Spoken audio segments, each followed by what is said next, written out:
Next chapter. At noon of the next day, word was sent that the great Dalai Lama would receive us at the palace. The high priest came to our lodge that evening to instruct us in regard to the ceremonies. He was overjoyed that the audience had been granted without the usual delays. He told us that this privilege had been granted immediately upon the arrival of a messenger from Shambhala, who had informed His Highness of the visit that had just been completed. He had also been informed of our experiences in the village where the little house had been erected. We were anxious to make as good an impression as possible, as we were asking for concessions to carry on our work in the whole country. We were also told that the Pagoda Lama, or governor of the province, would arrive before noon and had sent word by messenger that he would assist us all he could. It was quite evident that the next day would be an eventful one for our little party. We were up early and out with the reception party to meet the governor. He was very much pleased at this gesture and invited us to return with him as his guest. We accepted the invitation, and when we arrived with the governor, we were escorted to the great chambers of the palace. From there we went directly to the place where the first ceremonies were to be conducted, preparatory to our being received at the palace. When we arrived, 3 lamas sat enthroned on high carpeted chairs, while others of lesser rank sat in the posture of samadhi upon the floor. 2 lamas in red plated cloaks stood on high stools and led the incantations. Our friend, the high priest or abbot, sat on a throne, shaded by a ceremonial umbrella, awaiting the governor. The great courtyard in the Lamasery, Yamen, was most beautifully decorated for the occasion. The decorations represented scenes that took place in 1417. In these scenes, Tsongkhapa appeared on the stone altar of his monastery. After addressing the multitude on the greatness of man's accomplishments, he became transfigured and disappeared with his body. He then returned and founded the Yellow Order of Reformed Established Church of Tibet, of which Lhasa is the central hub. In a few moments, the governor entered with his escort and advanced directly to the throne from which the abbot had descended. They stood together to receive and conduct us to the audience chamber of the Dalai Lama. The great hall was decorated with gorgeous silk applique, tapestries, curtains, and yellow lacquered furniture. Led by our escort, we knelt before His Highness for a moment, then arose and were conducted to seats. The abbot, acting as spokesman, stated the object of our visit. His Highness arose and beckoned us to approach. An assistant conducted us to our respective places before the throne. The abbot and the high priest took their place at each end of the line. His Highness then descended from the throne, and standing before us, he received a scepter from the hands of one of the attendants, and walking before us, touched each one lightly on the forehead with the wand. With the high priest acting as interpreter, he bade us welcome to Tibet, saying he was honored that we were his guest while in the city, and that we should consider ourselves the honored guest of his country and people as long as we might remain, and at any time when we should return to the country. We asked many questions and were told that we should have his answer the next day. We were invited to inspect the records and tablets in the vaults of the palace. He called his attendant and gave several orders which were not translated for us, but we were informed that we were to have the liberty of the palace without restraint. His Highness gave us his blessing, and after a hearty handshake all around, we were conducted to our quarters, accompanied by the abbot and the high priest. They asked if they might come in, as they had many things to talk over. The priest began by saying, We have had many remarkable things happen to us since you were with us in the little village. We have been looking over some of the tablets that are in our monastery and find they all refer to the older civilization that inhabited the Gobi. It is our thought that all civilizations and religious belief came from one source, and while we do not know the origin or date of the records, we are well satisfied that they are the thoughts of a people which lived many thousands of years ago. We have here a short synopsis of translation that was made for us by Wandering Lama of the Kishu Abu, and with your permission, I will read it. We are fully aware of the fact that our religious thoughts of today originated about 5,000 years ago, that they are only an admixture, so to speak, of the thoughts and beliefs of men who lived at that time. Some are myths, others are legends, and some are purely inspirational in character.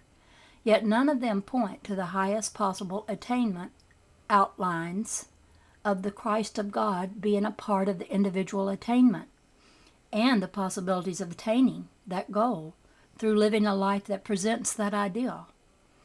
How has it been possible for us to have escaped these things when they have been so long in our midst? I can readily see how that Buddha and all of the great and illumined ones taught this, but how have we escaped the true import of their teaching for so long, living so near to them? We know that our beloved Tangsakapa attained to this degree by the life he lived. I know that others and the dear one you meet today have gone far toward this accomplishment. I have seen him go and come at will, yet the people are priest-ridden, downtrodden, and miserable. Why is it that these things are submerged? Why are the people not taught to operate the great and only law, standing forth as that law? I can see that in this earlier civilization, each individual did actually know, abide by, and live one with this law, this perfect condition. Any other manifestation depends wholly upon man and is the result of the ignorance of the law of perfection. It cannot be that this law is not thoroughly enough consolidated to be given to the whole human family. If this were true, it would not be a law, but a division of the law, which puts it back into nothing but a manifestation of law.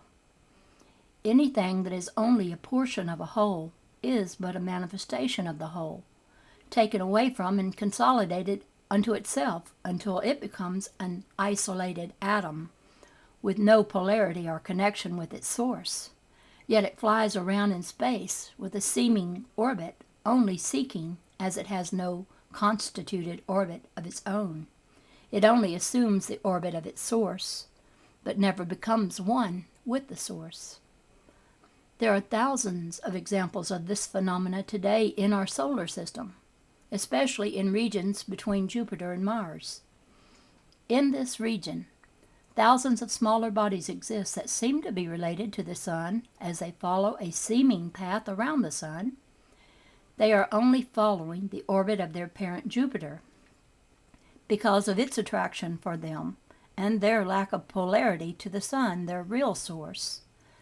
They were never consolidated with Jupiter. Still, they fly on and on with Jupiter, ignoring completely the Sun, their real source. This we know conclusively is because the lack of central polarization within themselves to the Sun, their true source.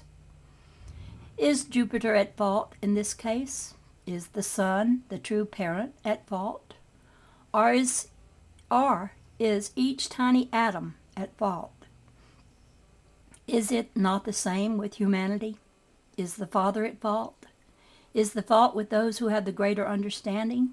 Or is the fault with those who have the lesser units of understanding?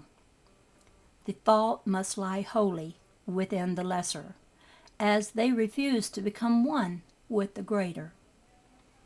Then turning to Emal, he said,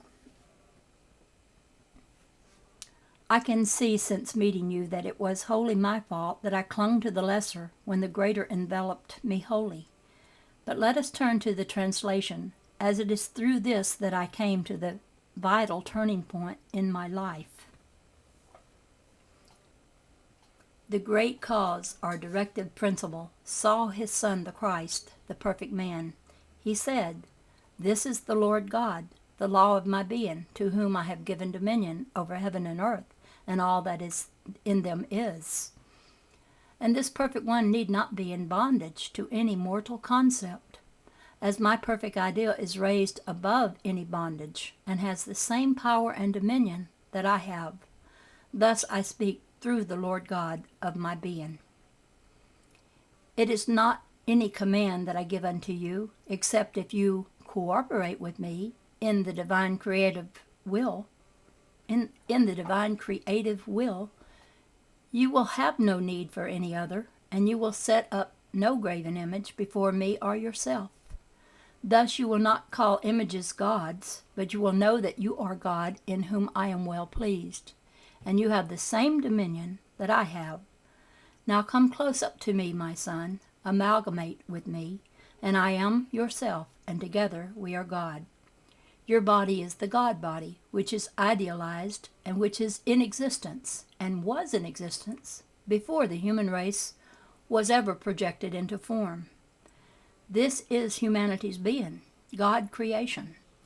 All humanity have this perfect form and image, if they will but accept this true image. This is the temple of God that belongs to man, and is complete for man. You will not make any graven image or any likeness that is in heaven or earth or in the waters of the earth. You will not make any substance into any image or idol. For all creative substance is yours to use, pressed out to you in fullest measure. You will not bow down to any created things, nor will you serve them, and thus there will not be any jealous thing, nor will there be any sin or any iniquity that may be visited upon any of your children unto any generation. For you will stand steadfast with your eyes always fixed upon the cause, and therefore your ideal of that cause cannot diminish.